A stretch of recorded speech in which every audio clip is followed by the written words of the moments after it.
They laughed, a lone voice echoing in a vast, dismissive canyon of doubt. A flicker of impossible truth, initially dismissed as the ravings of a madman. The world spun on, oblivious, comfortable in its well-worn, conventional lies. But one mind saw differently. A searing crack appeared in accepted reality. A vision so radical, it tasted like heresy, a betrayal of all known truths. Whispers turned to shouts. Impossible! Delusional! Lunatic! Every established pillar of thought, every academic fortress, stood against them. The weight of tradition, crushing like a mountain, suffocating dissent.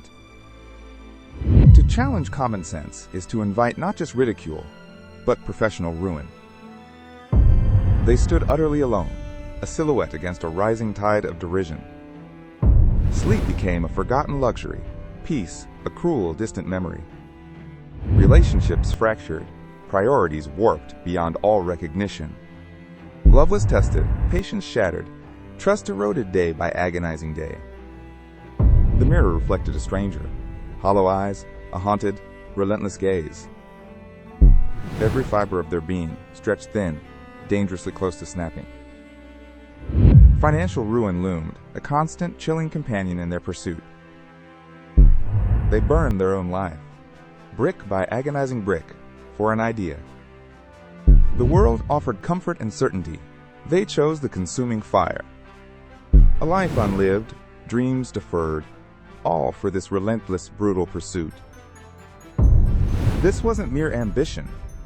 It was a soul-devouring obsession, a waking torment.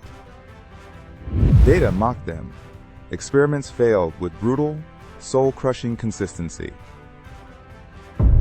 Each setback, a fresh stab, a relentless whisper to finally give up. Doors slammed shut, funding dried up, hope dwindled to a dying ember. The academic elite closed ranks, publishing their dismissals with cold glee.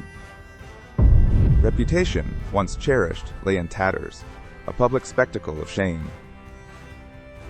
They fell, bruised and broken, but always found the strength to stand again.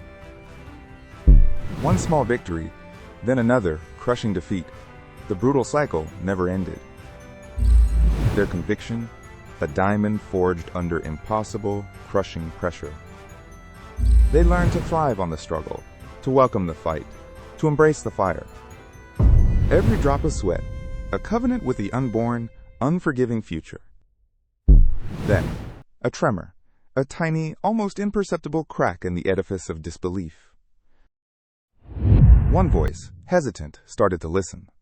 Then another, then a hesitant few. The data, finally, undeniably, screamed the truth from the rooftops.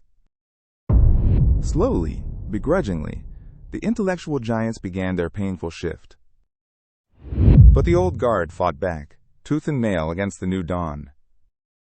Careers were ruined, reputations slandered in the brutal war of ideas.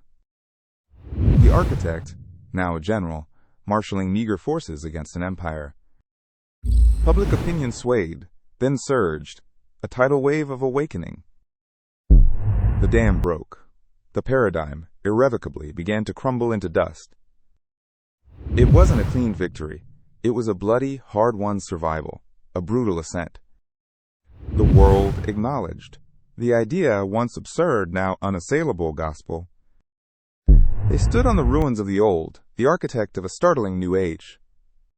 But the scars remained, etched deep into their very soul, a permanent reminder. The cost wasn't merely sacrifice. It was a permanent, profound disfigurement.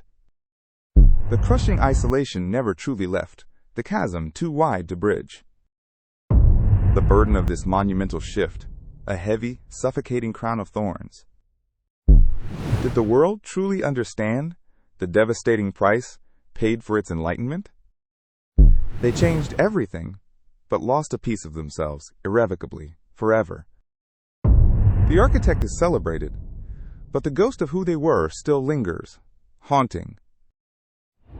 A lonely triumph, paid for with the very essence of a human life.